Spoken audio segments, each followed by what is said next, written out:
who is basically, it is his Bhagavad Gita. Uh, he has translated that Bhagavad Gita which we are reading and which we are referring to. And in today's session also we'll do the same. So today's session is Art of Work, and this is the agenda. So we'll start by discussing something like how to handle our problems. Um, is it we should continue to work, or should we just give up and renounce things? And this is in reference to what Arjuna, commented, that he gave several reasons to Arjuna that why he didn't want to fight that battle of Kurukshetra, right? And then we'll see uh, what is good and bad work and how it causes distress or happiness. What are laws of karma, which is laws of action and reaction. And then sometimes we feel that we don't want to do anything wrong, but it seems that we are forced to do, right? So what is that which forces us to do wrong acts? Okay. And then as always, we'll end up with practical tips of the day. Okay, so we'll get started with our first topic for the day, just how to handle problems. Should we continue to work or should we just give up?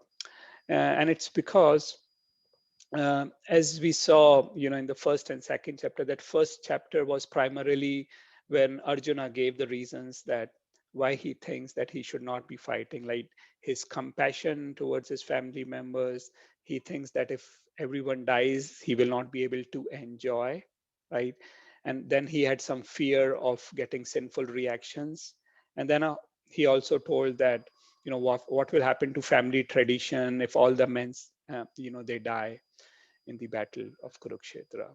And then in second chapter, we saw that how Krishna started his instructions uh, with saying that, we are not this body and we are the soul, and then he went on saying that how should we be working, he talked about different things in that.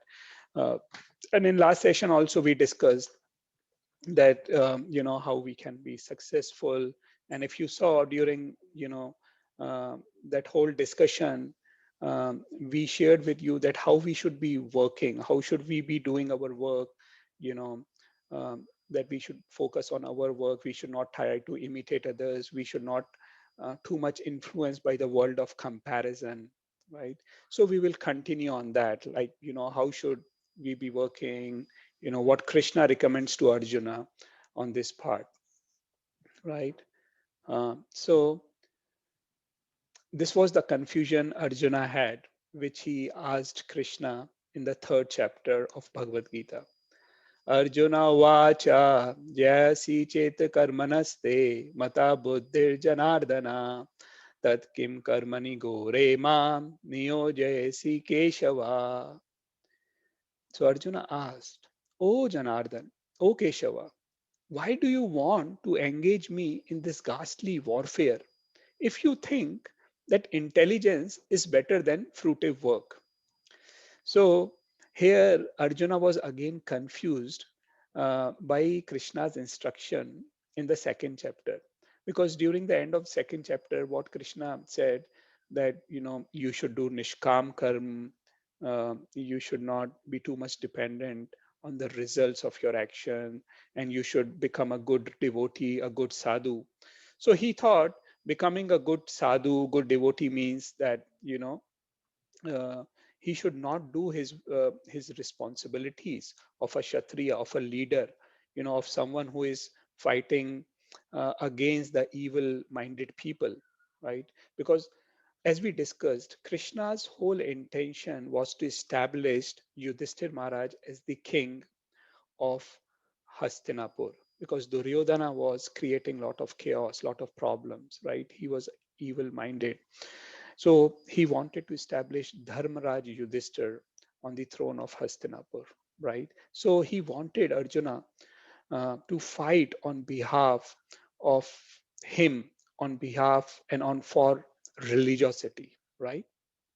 And he didn't want Arjuna to just, give up things for the sake of his, unnecessarily attachment, which was actually not meant for a kshatriya, right? Um, and he derided basically Arjuna's whole concept of renunciation. Renunciation is not about running away from our responsibilities, right? Renunciation is something which is taken when we have deep love for Krishna, when we have already purified our heart with the help of our work, right? And renunciation is never taken, you know out of impulsivity. It is a very important ashram. But if we run away from our responsibilities and you know just try to take renunciation, that is known as false renunciation. And Krishna and our scriptures are not in favor of that, right? uh, so you know uh, we cannot just give up our things and become renunciate. And also sometimes what we have seen in our life, that people, they quit the body, like they commit suicide, right? And then why do they commit suicide? Because they are not able to manage their problems, they are not able to do their duties, they are not able to handle the stress which is coming, right? And then they, out of depression, out of seeing the world as a hollow, they just do these wrong acts, running away from their responsibility. And then what we have seen, people will just write, rest in peace, right? Now, who rests in peace? Does the soul rest in peace? Soul, if for example, if you are in a prison house and then you run away from the prison, you will be caught and then you will be put again behind the prison, but with a higher sentence, right? So same is when we commit this act, this wrong act of committing suicide, right? Running away from our responsibility is not the solution. Committing suicide and all these wrong acts is not the solution. We should know how to deal with it. Firstly, we should do the right act and how to handle the problems, right? And that is what we discussed, that how we can be successful in our life, right? In the second section. And then, how we can overcome our sufferings in the third session, right? Now, when we decide that we should, it is not all about renunciation, it is not also about inactivity. We have to be active, we have to face the situation, right? Because all these things are actually and have been created by Lord for us, right? To make us strong, right? To help us face the world and purify our heart, right? And I can give you a lot of examples of people, and here I have shared someone whom I very closely know. She's a Russian lady and she's 88 years old. And you see, in these photographs, you will see that how active she is. Even though she's a Russian lady, she doesn't know how to speak English or even Hindi. She lives in Vrindavan, right? She has been living in Vrindavan for over 13 years now, right? And it is not that she doesn't have physical problems, she doesn't have, day-to-day challenges, but she would not give up her normal responsibilities, right? She does lot of services there in Vrindavan. She serves her Guru Maharaj, she serves she takes on various services in the temple. And you see, like, she takes care of plants in Vrindavan, right? She does a daily parikrama of Vrindavan, which is 12 kilometers, right? And there have been, at least 3 or 4 instances where she did Vrindavan Parikrama. And then, because I was going to Govardhan, she said, come, I will go along with you. And then she had already given 12 kilometers of Vrindavan Parikrama. And then she will continue to walk with me for another 21 kilometers, on the same day. And we will give Govardhan Parikrama. And when I will ask her, Mataji, are you tired? She'll say, no, I've got, extra energy from Giriraj. So it's like she's full of energy, she's full of positivity, always serving. I I invited her to Bangalore also, and here we see it is our temple, and she was serving the cows. And this is photograph of we all doing the Govardhan Parikrama. She taking care of plants, you know. So she's always active. It's there is nothing about inactivity in her conscience, right? Because what happens with inactivity is our body will dwindle, we'll become weak, we disease will overcome us if we are not active, and also we will lose respect in the society, right? So that is what Krishna was instructing Arjuna. He was not at all in favor of Arjuna just running away from his responsibility and saying that I'm going to renounce the world. So that's not a way out. And here, we have shared an example of how in schools, students will have to take exams, right? And what happens is, um, what we can do is we can compare our own life with the life of a student, right? And what happens, this exam can be compared to challenges which we face. Now, in order for a student to perform well, right, in exam, he will have to study, right, during the whole course. And when it is exam time, he'll have to revise and do well in the exams, right? And there is no question of just not taking the exams, right, or not preparing well, right? So it's all about how we basically live our life, right? Running away or messing up with our problems is not the solution, right? So we have to identify the right way and face the exam of life. We have to prepare ourselves, we have to live our life in as per directions from Bhagavad Gita, from Krishna, from the devotees. And we cannot just run away from our responsibilities. Sometimes what happens is in corporate world, we talk about a lot about balancing our life, work life balance, right?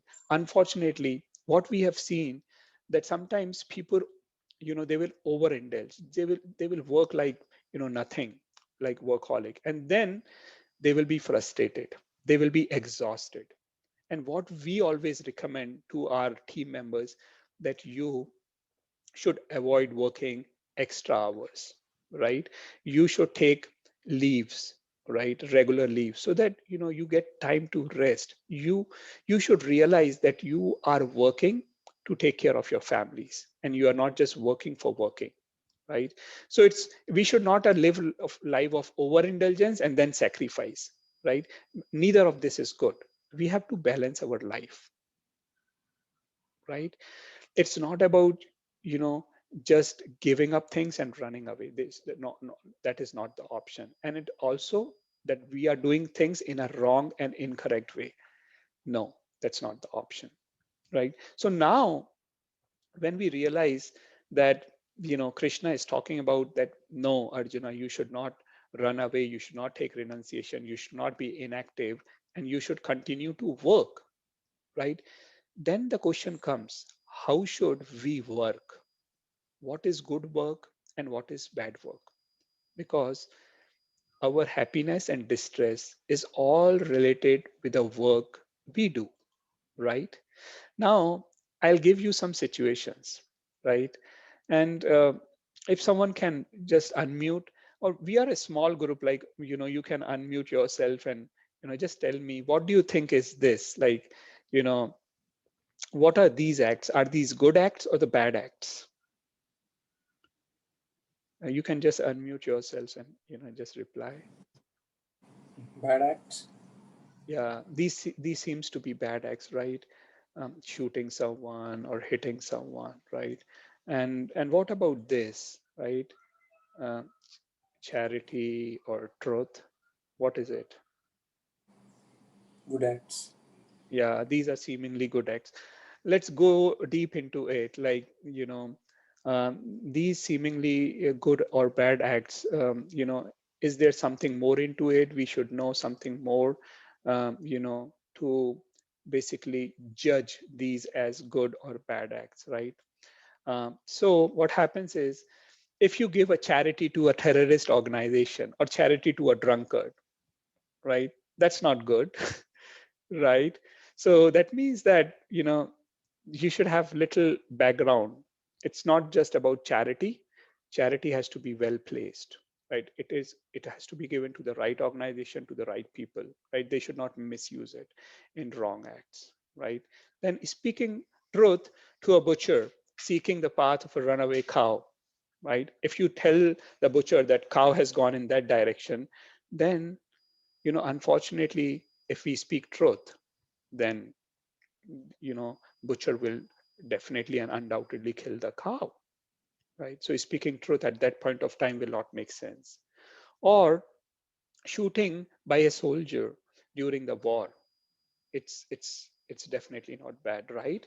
So yes, if we know that shooting as an act, right, it may be, if we don't know the background, someone shooting or fighting, right, for the country is definitely rewarded, but someone shooting someone, out of their own individual fights is definitely bad, right? So we need to have some background information, right?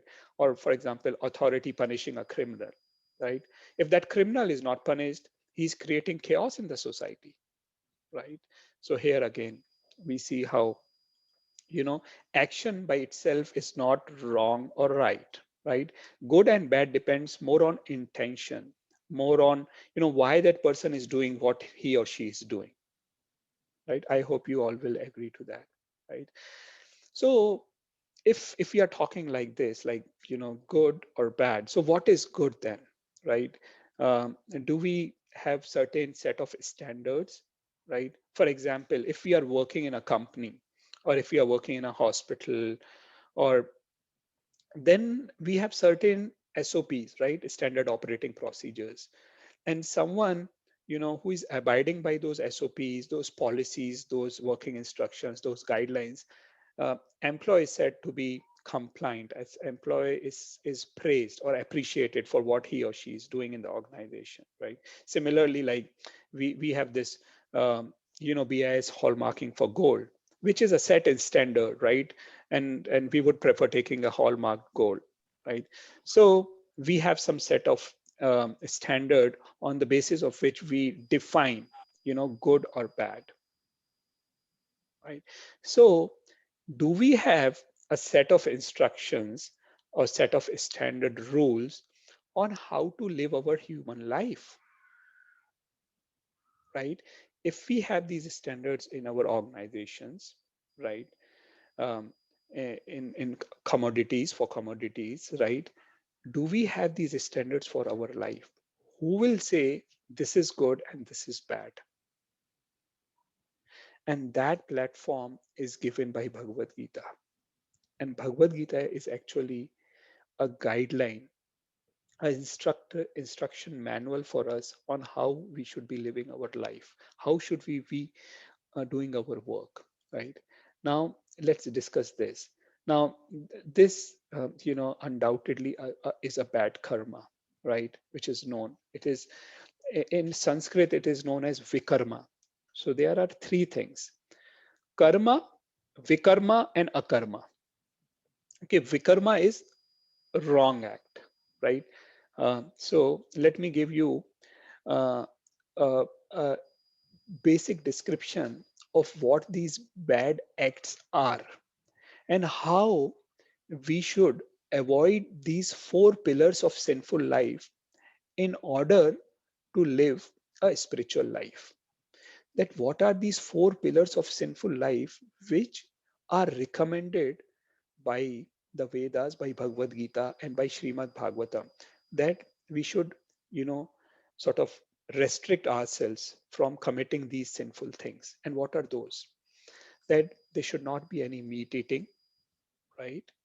There should not be any gambling, no intoxication, and no illicit relationships, right? So if we have to live a healthy and a spiritual life, right? The basic requirement, the basic prerequisite is that we follow these four things, right? These are four principles which we should follow, which all of us should follow in our lives, right? And when you go, for example, to a doctor, right, the doctor will give you a prescription, a set of medicines, that fine, you take this medicine, and this. And then he or she will also tell you, but you should not eat this, right? So in yoga, they are yam and niyam, right? Do's and don'ts, right? So these are the don'ts, that we should not be doing these things if we want to advance in spiritual lives. If we really want to be successful the way Pandavas were, right? If we really want to overcome our sufferings, right? Then we will have to avoid these four pillars of sinful life. And the medicine is, as we have been discussing in all the sessions, is to start our spiritual life, a positive thing, by chanting the names of Lord Hari, the Hare Krishna Mahamantra. Hare Krishna, Hare Krishna, Krishna Krishna, Hare Hare, Hare Ram, Hare Ram, Ram Ram, Hare Hare, right? So these are very obvious and very clear. So now let's turn into what are sort of good karmas, right? What we call as punya, right? So this girl giving some food to this person, right? It is a punya activity, right? It is a good karma, right? So this is one thing where we have to really understand, right? The way we discussed about good or bad karma, that the act in itself uh, probably cannot tell us it is good or bad, right? We should know the background, right? So here, let's discuss this in more detail. So here we see these are two thieves, who are trying to steal money um, from the bank, right? And they steal it. And then what they end up is, they end up fighting amongst themselves, that, I will take this and this. And so this seemingly fighting after them stealing the money is a wrong act. It is pap, right? It is sinful. And if they sit down and distribute equally, it is what we call as punya. Yes, they are right. So if we had not known the background that this money is a stolen money, right? And if we just saw them fighting, while distributing, we'll say, oh, why you are fighting? It's very sinful. It's wrong. You should not fight. Just distribute it among yourself and be happy. And if they do that, then that's fine. That's totally fine. You are doing good, right? If we have not known the background that this was a stolen money. Here again, we see that this person is trying to steal the wallet, right, of another person. And then what he does, after stealing this, the person goes and gives a little of that money in charity, right? So is this charity actual charity, or this is just a superficial act, you know, of showing something, you know? Um, and if we had not known the background, this would have seemingly be something good, right? But we didn't know that this was again a stolen money. So what I'm trying to say is that the sun, the moon, the water, the whole nature, whatever we eat, whatever we see, whatever oxygen, we are taking, the water we are taking, anything in this world, our own brain, our entire body, who has given that body? Who is actually the owner of all these things we utilize in our life? Are we the owner, or are our parents the one who created our brain, or there is someone else, right? I hope you understand what I'm saying, right? And here comes a verse which Krishna speaks in Bhagavad Gita and sharing with us.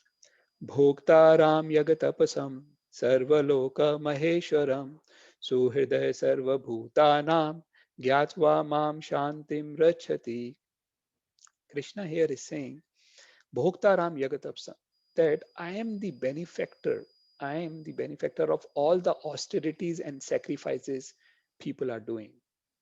I am Sarvalok Maheshwaram. I am the proprietor of all the universes. He is not saying that I am proprietor of a small land. We take a paper in our hand and say, this is my flat, this is my land, this is my car, right? But here Krishna is saying, no, I am the proprietor of everything. Sarva Loka Maheshwaram, right? And then what he says? Suhirda Sarva Bhutanam. Although I am the benefactor of all the austerities and sacrifices, although I am proprietor of everything, at the same time, I am Suhrida Sarva Bhutanam. I am the well wishing friend of all the living beings, right? He's the well wishing friend. He's not someone, who just wants to grab, credit. No, he's not credit taking God. He's credit giving God. The way we saw, from Mahabharata, that he ended up becoming a driver for his friend Arjuna.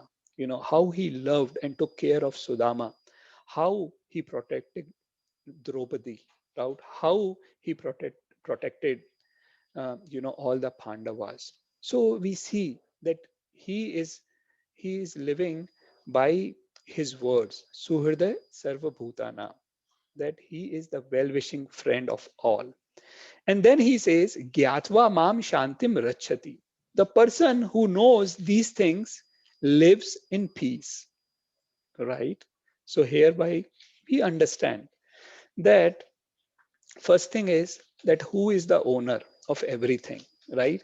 The way, if we had not known the background, that this was an stolen money or this was something, and had just seen superficial act of charity, right?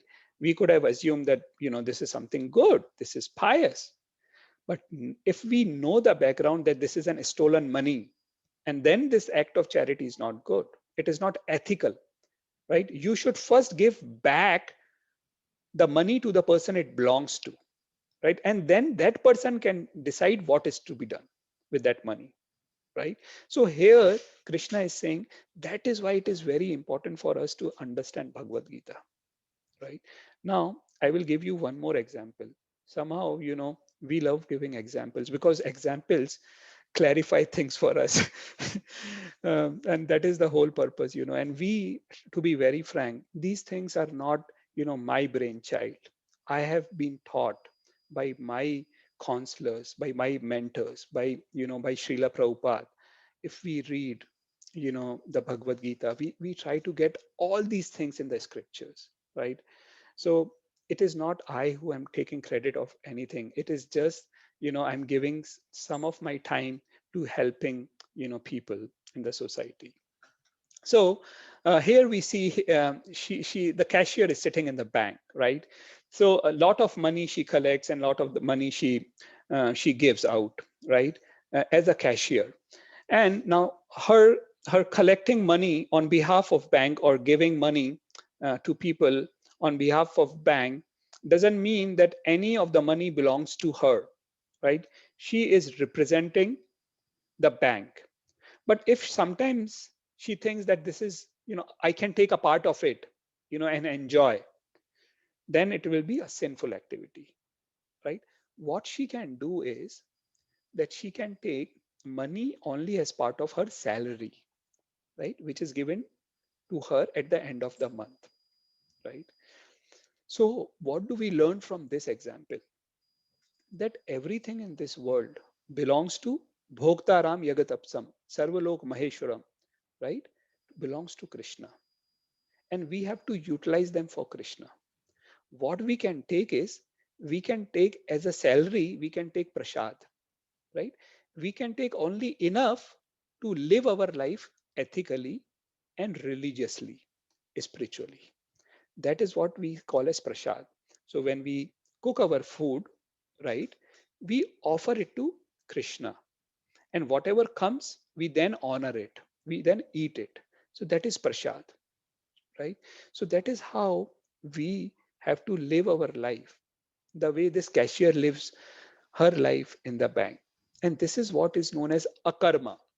Akarma means that that act which will not give us any positive or negative reactions. Because what happens is, if we get negative reactions from doing vikarma, sinful activities, then we go to hell, right? If we do pious activities, right, then we go to heaven. So whatever we do, we will have to get the result, right? And once the pious result is debited from our account, we have to get back to the earth, right? So Krishna says that ultimately, if you have to come out of this cycle of birth and death, then you have to do your activities for me. And only then will you be able to come out of the cycle of birth and death and go to his place, which is known as Vaikuntha, which is known as Golok Vrindavan. Vaikuntha means where there is no kuntha, where there are no miseries, right? So that is very important. We should do our all the activities for Krishna in Krishna consciousness, right? That we are doing this act for, for Krishna. And in subsequent sessions, and I tell you, like after these 9 sessions, we will take you through, if if all of you are interested, we can take you through a detailed study of Bhagavad Gita. And then you will relish how Krishna is explaining each and every minute thing, right? These 9 sessions are just an introductory sessions to Bhagavad Gita to help you understand that how practical is Bhagavad Gita, right? And here we see an example of akarma, activities without reaction. So Hanumanji, you know, he burned the entire Lanka, right? Arjuna was fighting on behalf of Krishna. So Arjuna was fighting and Duryodhana was fighting. But when Arjuna was fighting on behalf and for Krishna, then he would not get any reactions for his work, because he is doing that action for Krishna on behalf of Krishna, following the instructions of Krishna, right? And so was Hanumanji, right? So the act of burning, act of killing, or whatever it is, the act is not important. For example, there are two doctors, right? And they are both doing surgeries. So one doctor is doing surgery, that whatever he earns out of that surgery, he will live a life of sense gratification. He will do all nonsense things. And the other doctor who is doing surgery is doing that in Krishna consciousness, that he is just taking care of his family, who is living a pious life. He is donating, giving charity, some money in temple. He's involved in worshipping the deities of Krishna, distributing prasadam, right? Doing all these pious activities as have been instructed in our scriptures. So that is the whole difference.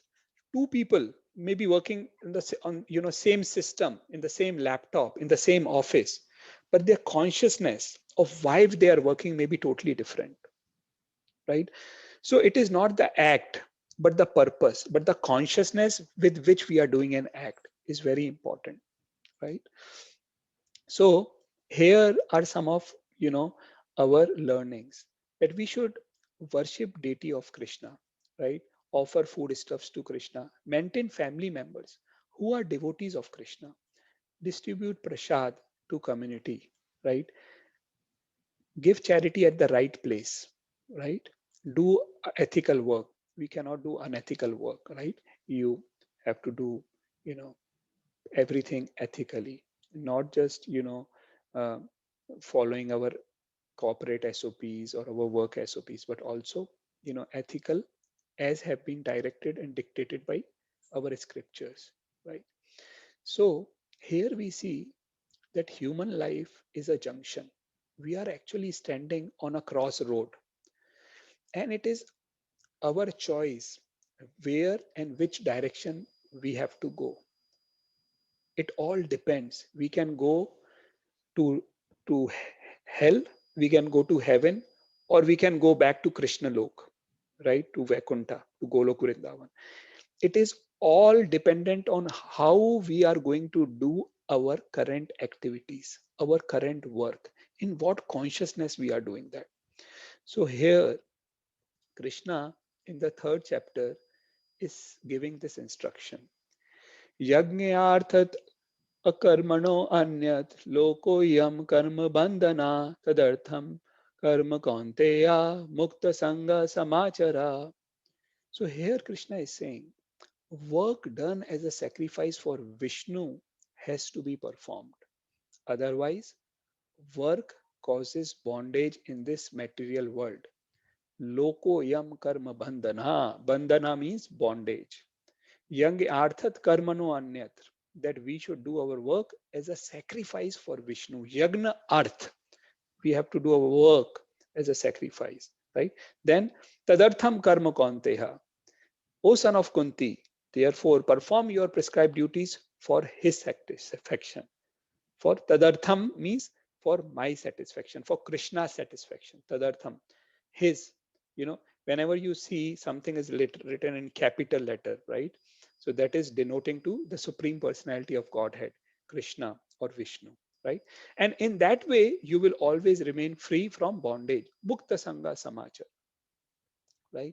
So here we see that in pastimes of Krishna, he, how when this lady, this fruit vendor, when she gave, all the fruits to Krishna, you know, without expecting anything, how Krishna reciprocated with her, right?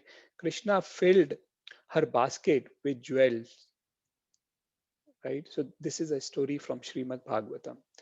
And this is what we have been discussing in our previous sessions, that how we can be successful, how we can overcome our sufferings, right? How we should be doing our work. We should be doing our work for satisfaction of Krishna, right? And then the subsequent shlok. Yad yad acharati shrestha tad tad eva tarojnana sayat param sha pramanam kurute lokastad anuvartate. Whatever action a great man performs, common men follow. And whatever standard he sets by exemplary acts, all the world pursues. So here, Krishna is setting some expectation for all of us. All of us in some other capacity are in leadership positions, whether we are leaders in a leadership position in our house, as a father or mother, or as a teacher, or as in hospital, right? Patients, they see you, as someone very respectful, right? Or in our work, right? Whatever we are doing, we are in some or the other leadership position, right? uh, so Krishna is expecting that we should be exemplary in how we do our work, right? We have to set standards that others can follow, our kids can follow. What we see when we distributed some Bhagavad Gita in our apartment, or even otherwise, we see the parents will come to us, then are you starting some course for kids? Because we want our kids to be attached to the culture, we want kids to learn this thing, that thing. But unfortunately, kids will not do anything, you know more than hearing. They understand and they learn by seeing. So until and unless we as parents live the life, you know of piety, we are living life as has been directed by Vedic culture, we can never expect kids to follow that. We can teach kids, right? And I'm not saying it is not going to help them. It is undoubtedly going to help them. But what I'm saying is, we as parents will have to really understand these things and also live by it. Theoretically speaking on these things and not trying, even a fair attempt, I would say, will do wonders, right? And that is what Krishna is expecting. I'm just seeing there is a question on the chat box. How do you know what level is bondage so that we don't become workaholic, right? So what I will do, Dipesh ji, I will answer this question towards the end. So when we go through this, whole session today, art of work, I think so you will yourself be able to answer this, right? But I will definitely, we will discuss it. Okay. So now I'm coming on to the next topic, which is karma, the law of action and reaction, and how it acts on us. You know, so let's first discuss some basic aspects of karma. Okay, so responsibility come when intelligence is developed, right? So, for example, you might have seen, if a dog, if a street dog is breaking a traffic signal, will the dog be punished, right? No, the dog will not be punished. Or many a times, we see in Vrindavan, a monkey comes jumping and, takes some eatables from the shop, right? So the police is not going to catch the monkey and put it behind bars, right? Because they don't have the developed intelligence, right? They just act by impulsivity, right? But human beings, you know, they have developed intelligence. They have power of discrimination. They have power of determination, right? Hence, if we have that developed intelligence, something is expected from us, right? Because if we break the rules, having that developed intelligence, then we are ought to be punished, right? So there is some, we have to shoulder some responsibility because we have been given some privilege, right? So there is this law of action and reaction, right? um, we also know it, by Newton's right law. But this law has primarily come from Bhagavad Gita, that every action has equal and opposite reaction, right? Whatever we do, we will get back, right? And as I told you, human life is basically at a junction. It is up to us, you know, if we utilize all these opportunities, all these things given to us in a good way, we will go to Swarga. If we misuse them, do sinful activities, we'll go to hell. And if we utilize all these things as have been dictated or instructed by Krishna in Bhagavad Gita, then we will come out of this cycle of going up and down every time, right? Then we'll go back to our home, which is Vaikuntha, right? And here in this shloka, in this verse from Mahabharata, that difference between human beings and animals is highlighted. Ahar nidra bhay maithun cha samanyam etat pashubhir naranam kya dharma hi tesham adhiko vishesho dharmen hi na pashubhi samana. The translation goes as follows: eating, sleeping, defending, and mating. These four things. Ahar, nidra, bhaya, maithun. These things, samanyam, metam, pashubhir, naranam. These four activities are common to both human beings and animals, right? Dharma hi tesham adhika vishesho. Dharma or jnanam means that the only difference between animals and human beings is that human beings can follow spirituality, can follow directions of scriptures, right? Can go after searching for what God wants us to do. Unfortunately, animals, they are not meant for these things, right? No one is expecting that from animals, right? Therefore, dharmen hina pashubhi samana. Therefore, a man without the urge for searching after God is no better than an animal, because a person who is not living life abiding by scriptures is just busy in these four activities: ahar, nidra, bhay, maithunja. We are busy eating, sleeping, defending, and mating. How we can make them more polished? A dog may be sleeping on street or under a car, and we are sleeping on a very comfortable bed in an air conditioned room, right?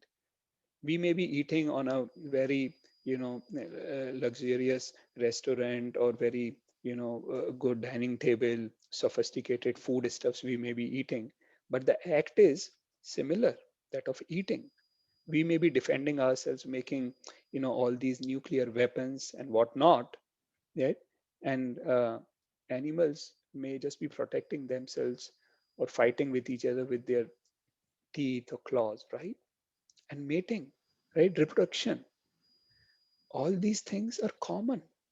We are just making them sort of, more complicated, but the basic things remain these four, right? Whatever we are doing, you can, you know, uh, put them in these four baskets, I would say, right? So that is very important, because this is a junction. Human life is a junction. And if we have to differentiate ourselves from animals, if we, because in this human life, we have an opportunity, right? Either we go back, down. So here I want to show you that there are different types of bodies available, right? Not only that we go down in the hell or heaven, even on earth, we have facility on selecting from these 8,400,000 bodies, which have been described in Vishnu Purana. जल जलानव लक्षानि स्थावर लक्ष्य विंसति कृमयो Rudra संख्यका पक्षिणां दशलक्षणां त्रिंशल्लक्षानि Pashava, Chaturlakshani Manusha. So here it is described that there are, how many species of living entities in water, non-living, non-moving, sorry, entities, then, species of insect, reptiles, of birds, and so-called different varieties of quadrupeds and human beings, right? So, and we can be put in any body depending on, what we are doing in our current body, right? So now what dictates, right? One thing I told you is our karma, what act we are doing. And other thing is the important juncture is what we think at the time of death, because death is our final exam. It is said in scriptures that what a person thinks, ant kale chamabeva isparan mukta kalevaram, that whatever he thinks at the time of that, he will attain to that goal, that destiny, that body we will get. Huh? So death is similar to final exam. We have to prepare well for that final exam. If you are not prepared well, you will not score good marks. You will not even pass that final exam, right? So if we have to take that final exam, we have to start preparing the way we expect from our kids, right? From our students, from our team members, right? If they are working on anything, let it be, what a project delivery, or in a hospital they have to treat a patient. If they have studied well, if they have sufficient knowledge, if they have sufficient experience, then only will they be able to handle the situation, right? And so are we. If we live our life with the instructions of Krishna, then only can we face the final exam of death, when we are expected to remember Krishna, right? So the moral is that lifetime of preparation. We cannot think I can deliver well with last minute preparation.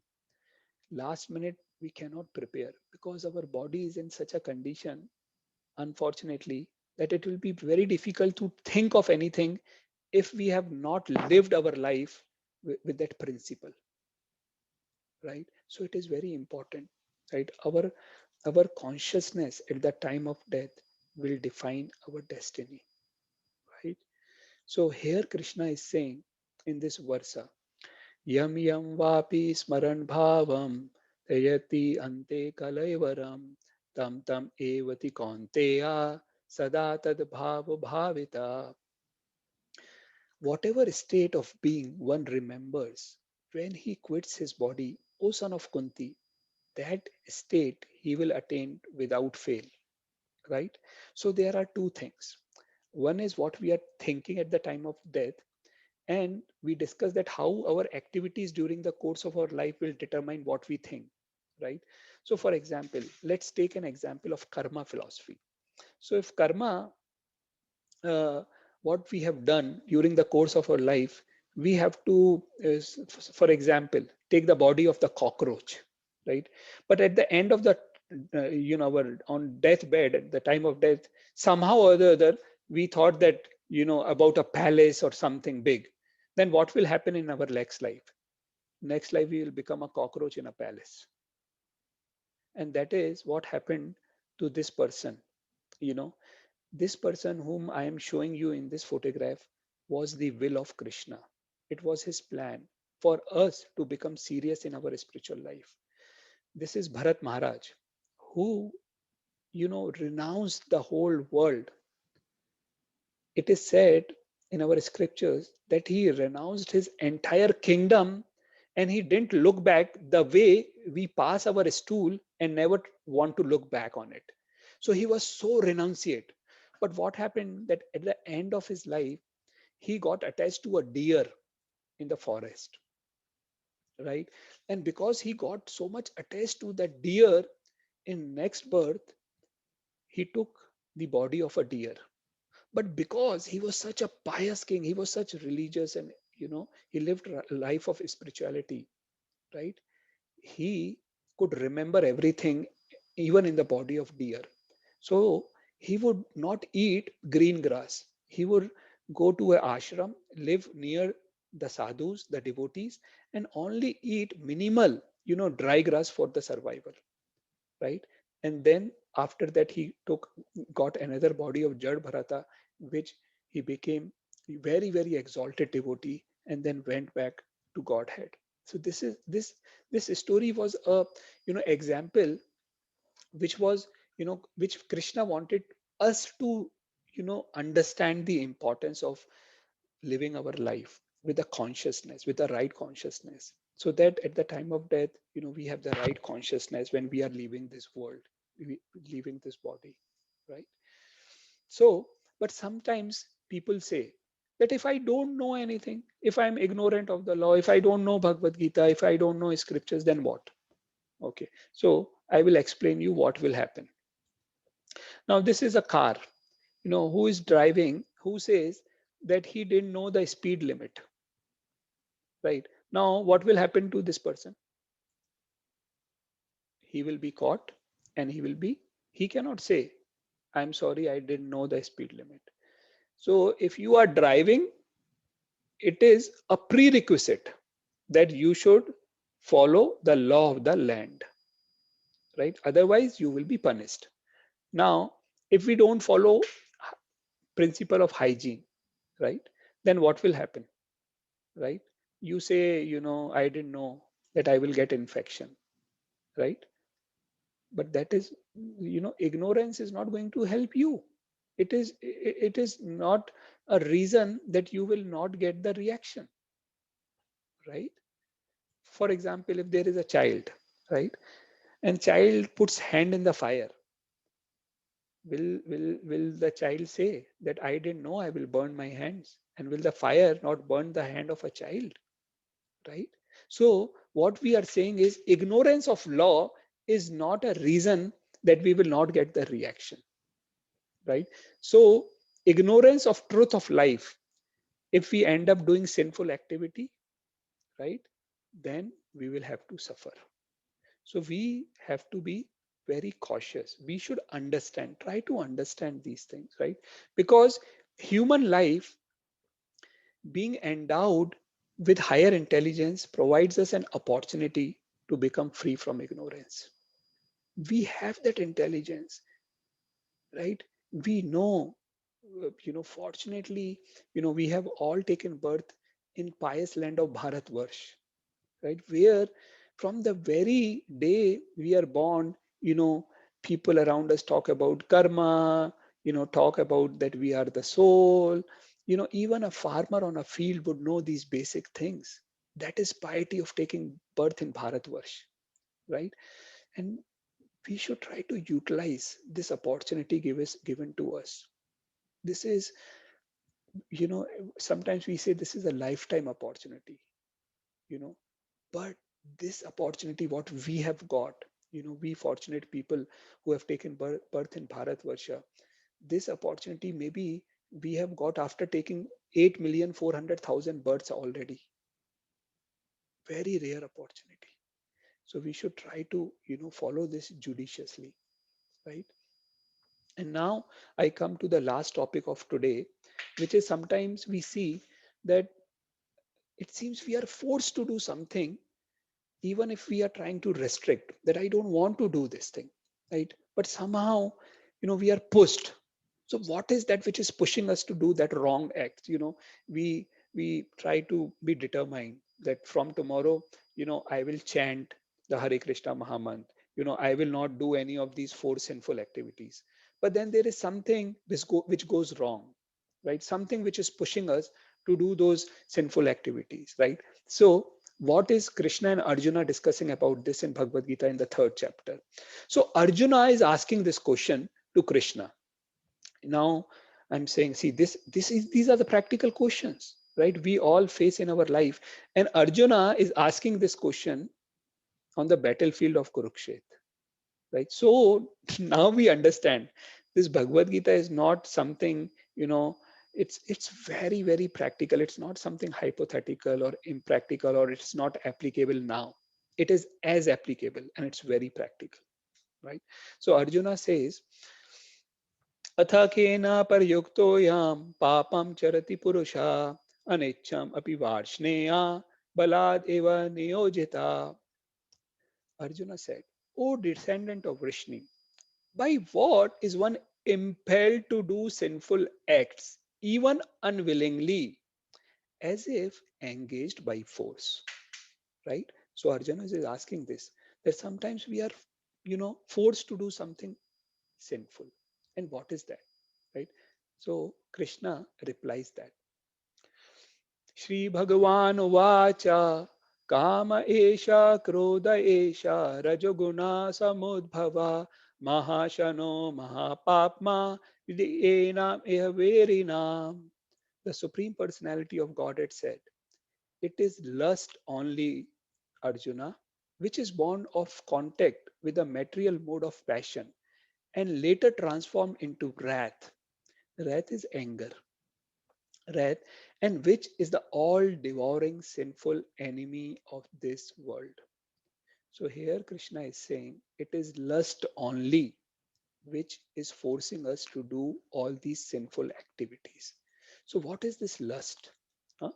Lust is trying to exploit someone else's property, whether it is our neighbors, whether it is our relatives, or whether it is Krishna's property, right?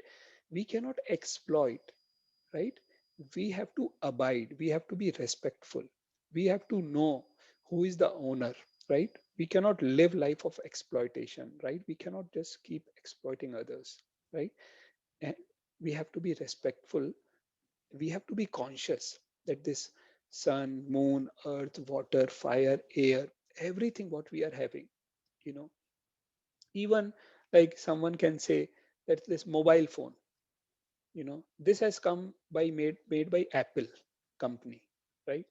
Now the materials, you know uh, all the materials, from where did they get? They got from earth, right?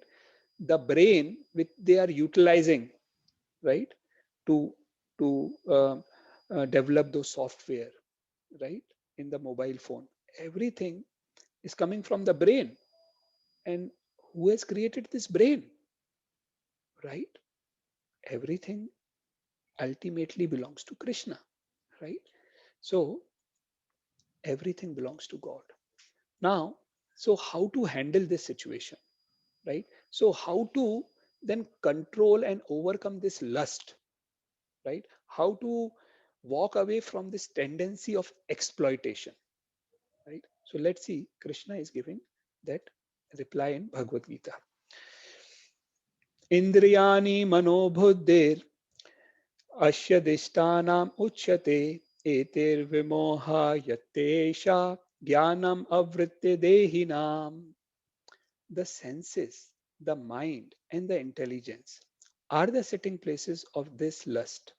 Through them, lust covers the real knowledge of the living entity and bewilders him, right? So, this lust, now, if we have to overcome this thing, this lust, we have to find out where is it sitting, where is it present, so that when then we can overcome the lust, right? And here in this verse, Krishna is saying that there are three sitting places of lust.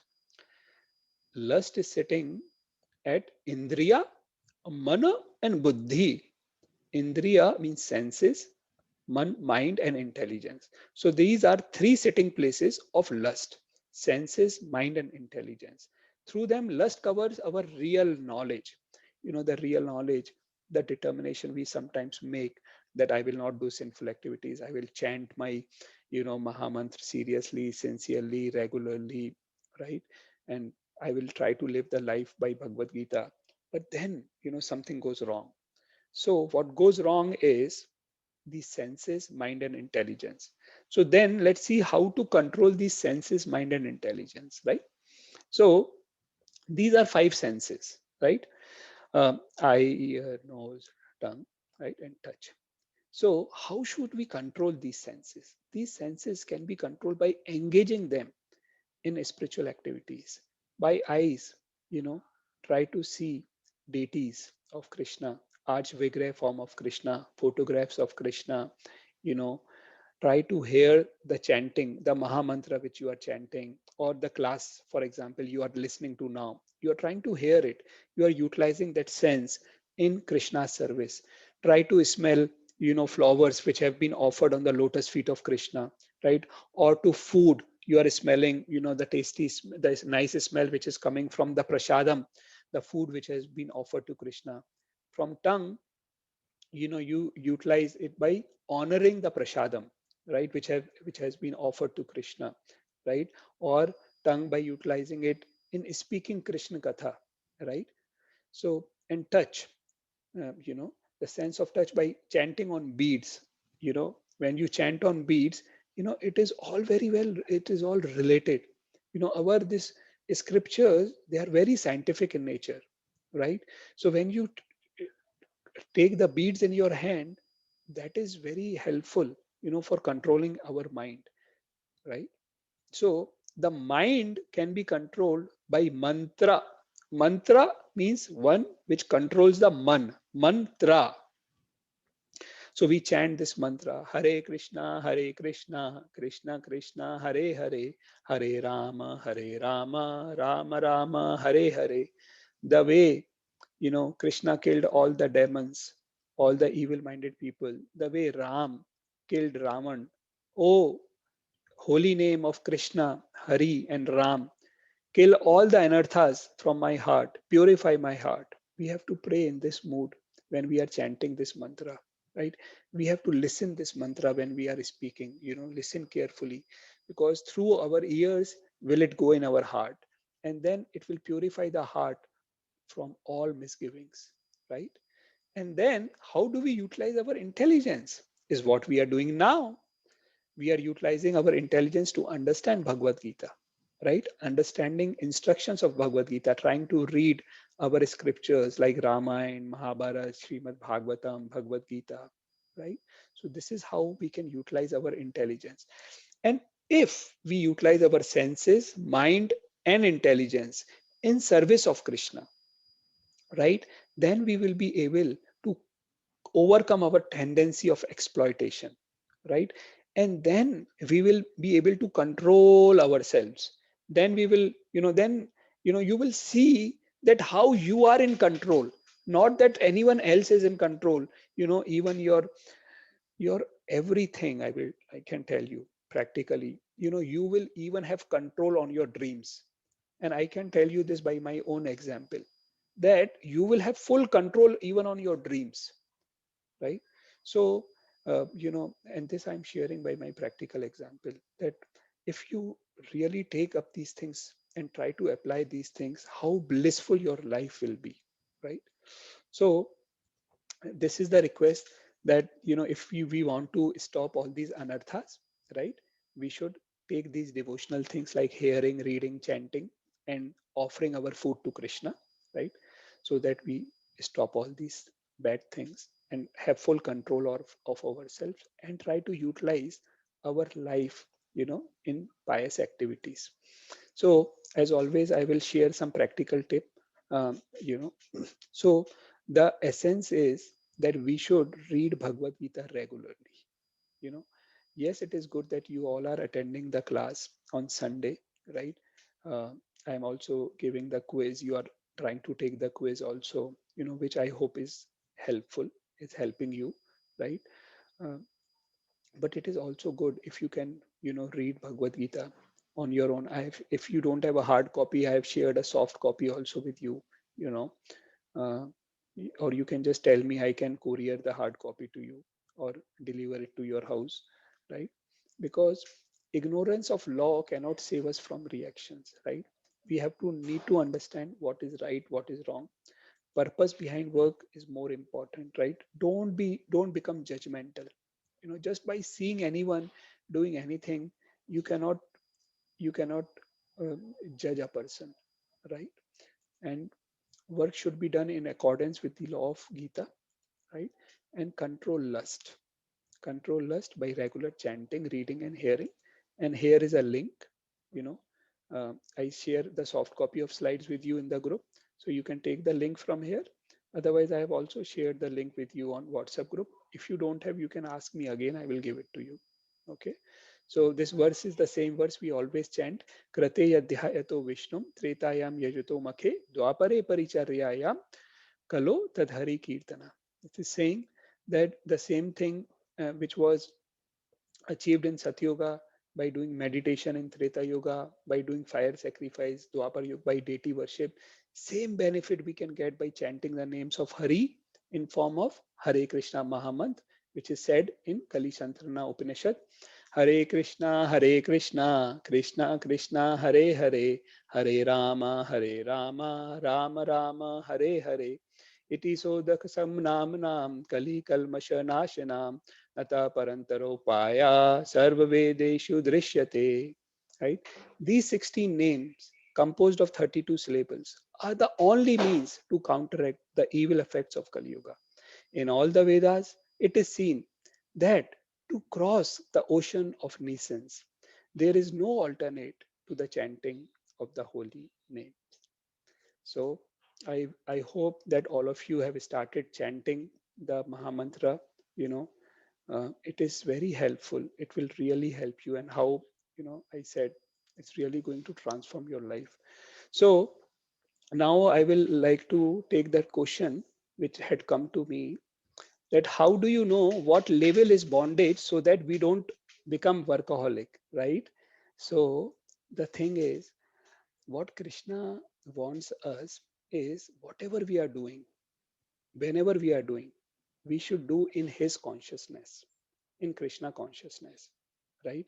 That uh, whatever, like morning when you are waking up, your consciousness is that, this is a good day. I'm going to start. I have to remind myself that, this birth has been, opportunity has been given to me by Krishna, right?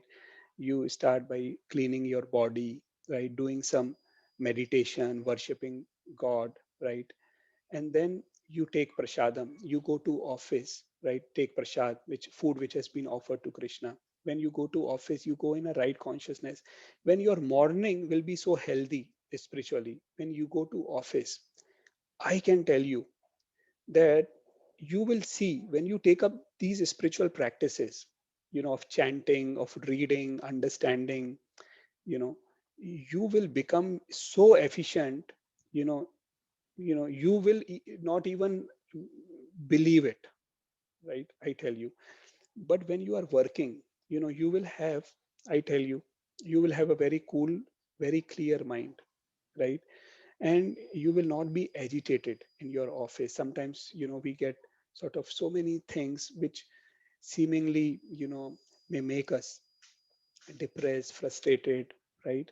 But when you know that you are working for Krishna, and whatever is coming in your life is mercy of Krishna, whatever, in a way, even if there are problems, they are coming because Krishna wants us to make strong, right?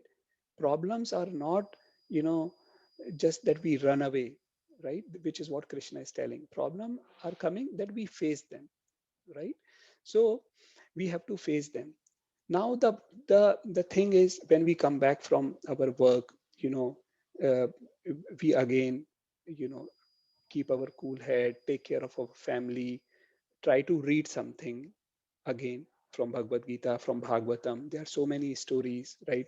Spend some time with your family members, right? And you can also do some meditation in evening also. So the basic line when what we have to draw is, are we able to keep our consciousness focused towards Krishna? Are we able to do our chanting? Are we able to do our reading? Are we able to spend some positive spiritual time with our family members, right? We have to take care of these things nicely. We have to balance our life in a way that we, please try to understand the basic thing, that we are not this body, we are soul. And as that princess, what example we discussed last time, that princess was just taking, spending her time in taking care of the cage while she was not feeding the parrot.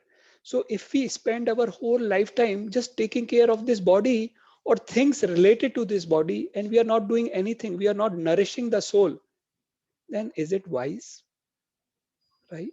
So we should, we are all intelligent. We should see, how we can make best use of this opportunity which has been given to us, right? I hope this answers your question. So I just want to check if anyone has any other question, any comment, any suggestion you have.